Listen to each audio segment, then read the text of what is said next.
On today's show, the Toronto Raptors trading OG Anunoby for RJ Barrett and Immanuel Quickley from the New York Knicks. How do Barrett and Quickley fit in with the Toronto Raptors, specifically alongside Scotty Barnes? Was this a good return for OG Anunoby, and what does this signify for the Raptors? Are there more trades coming? Could a Pascal Siakam trade be next for the Toronto Raptors, or is there a possibility that he could stay in Toronto long term? It's all coming up right here at Locked On NBA.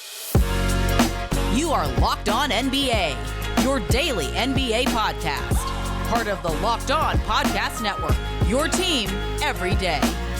What's up, and welcome to another edition of Locked On NBA, the biggest stories with the local experts. I'm your host, Jackson Gatlin, also host of Locked On Rockets right here on the Locked On Podcast Network, your team every day. Now, today's episode is brought to you by Prize Picks.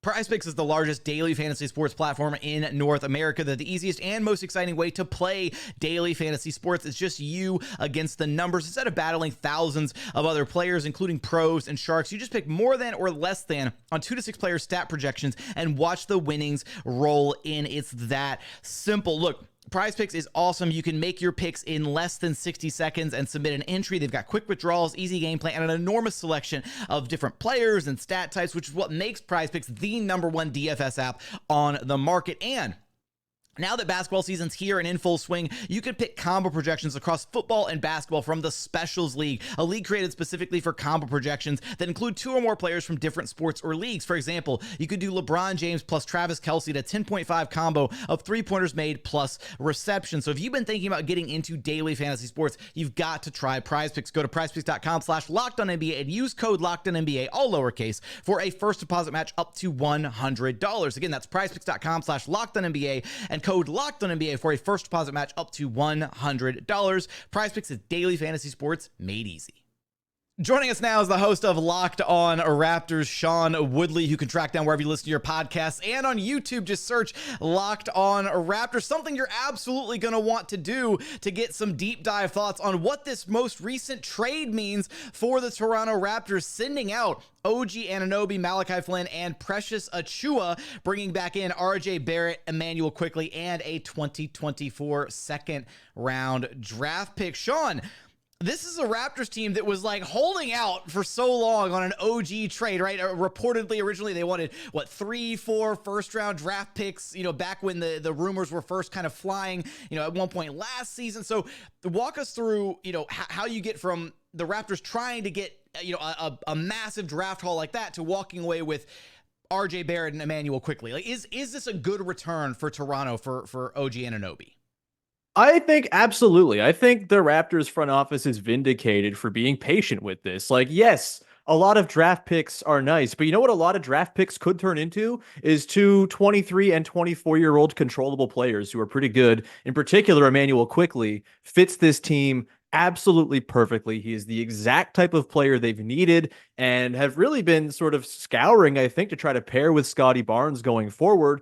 He's a guy who can play on the ball. He's like a 98th percentile pick and roll scorer per all of the synergy data this season. That's unbelievable. That's something that the Raptors have sorely lacked this season, losing Fred VanVleet and his pick and roll gravity for nothing in the offseason. And yeah, picks again. The picks that were offered, the Memphis trade or whatever it was last year that was kind of floated out there of, 3 first round picks. How do you not take that? Like, these are not all first round picks are equal. There are protections. There are sort of fake first round picks that convey into seconds. There was never any sort of indication that any of the picks were going to be primo picks. And so for me, getting a guy in Immanuel Quickley in particular, who you can pair with your burgeoning franchise player in Scotty Barnes, who's taken this incredible leap this season, who's going to fit beautifully next to him. I think that is a home run for the Raptors to get an actual player to be a running mate with Scotty Barnes. Look, Scotty Barnes is in year 3 already, and you can't sit around and wait for guards to hit into the draft. It usually takes these guys 3-4 years to figure themselves out. You didn't have the luxury to wait. And so Immanuel Quickley comes in. You're going to be able to sign him as an RFA this summer, hopefully with no problems, and set up a runway here where him and Scotty Barnes and RJ Barrett as well, who's under contract for 3 years beyond this one, get to actually stop the churn of pending UFAs and trade rumors that this franchise has been kind of mired in for the last 2 or 3 seasons, and actually go forward with, I think, a pairing in Barnes and Quickley that is really, really exciting, and I think is going to offer a whole lot for Raptors fans to get excited about. And there hasn't been a whole lot of that this season. Well, you're very excited about the addition of Immanuel Quickley, clearly, and what that means for helping to continue Scotty Barnes' kind of upward trajectory and what they're trying to establish there in Toronto. How do you like the fit with RJ Barrett though? Because you're very high on Immanuel Quickley. How do you feel about the RJ Barrett portion of the trade? Yeah, I should say, like, Immanuel Quickley, I pitched the Raptors trying to go for him in like July. So I've been like on this one for a while and really hoping it happens. I was a happy little boy yesterday when it all went down.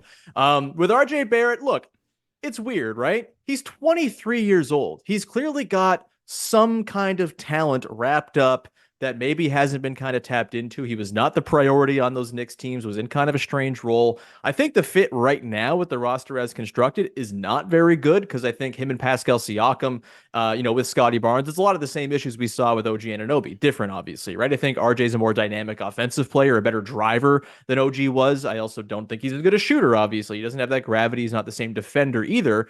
I think Quickley kind of helps massage that fit a little bit more than, say, Dennis Schroeder has so far this year when he's played with the Raptors wing-heavy lineups. And so I think it'll be okay, especially if RJ Barrett can kind of make good on his pretty reasonable catch-and-shoot numbers that he's kind of always had throughout his career. It's the pull-ups that really kind of hurt him.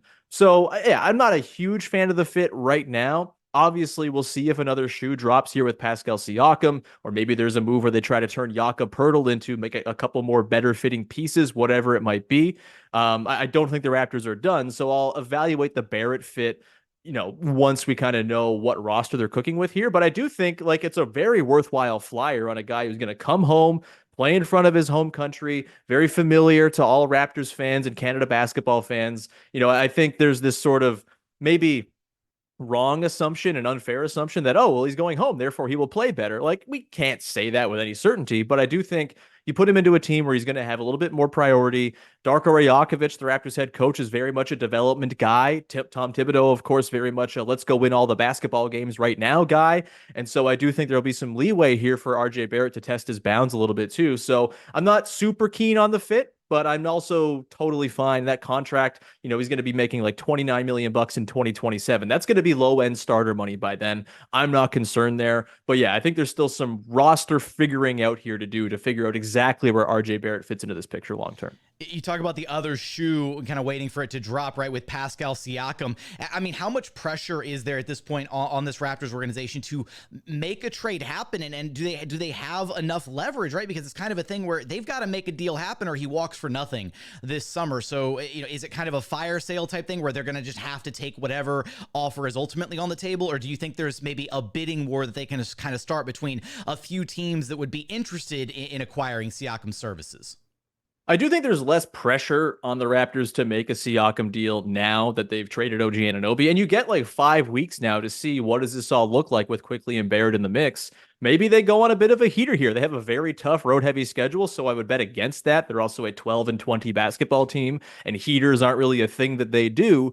But I do think the mix is going to, sort of enliven the team a little bit, kind of change up. I think the offensive potency in particular with Quickley coming in. I think there's some stuff here to get a look at over the next 5 weeks. With Pascal, I mean, I'm kind of in the minority on this. I kind of just think they should keep him around. He's a really good basketball player. He's having a very nice season. He's been very efficient. Yeah, his raw scoring totals are down, but that's because he's not leading the NBA in minutes like he used to under Nick Nurse every year. Obviously Scotty Barnes has taken on more of the mantle as well. And I just think when you have Scotty Barnes, you've made this trade for Quickley, you've gotten younger, you've gotten more diverse and balanced in terms of the way the roster is set up, the skill sets you have. I think Pascal can fit into that. It's tricky with Jakob Poeltl as your starting center because he's not a spacing threat or anything like that. Pascal's not had a good three-point shooting season. Everything else, he's been nails, but the threes have obviously fallen off. Again, the fit with Barrett's going to be tricky to figure out. If Barrett's hitting threes, it's a lot less tricky to figure out. I think, for the Raptors here, because they've made the OG trade, they don't have the big sort of sword of Damocles hanging over the whole team where you had both OG and Pascal headed for free agency. I think they feel pretty good if they want to go down that road. of their chances of keeping Pascal and putting an offer on the table that he's happy to accept. All of the reporting over the years has been that Pascal is not really itching to leave or anything like that.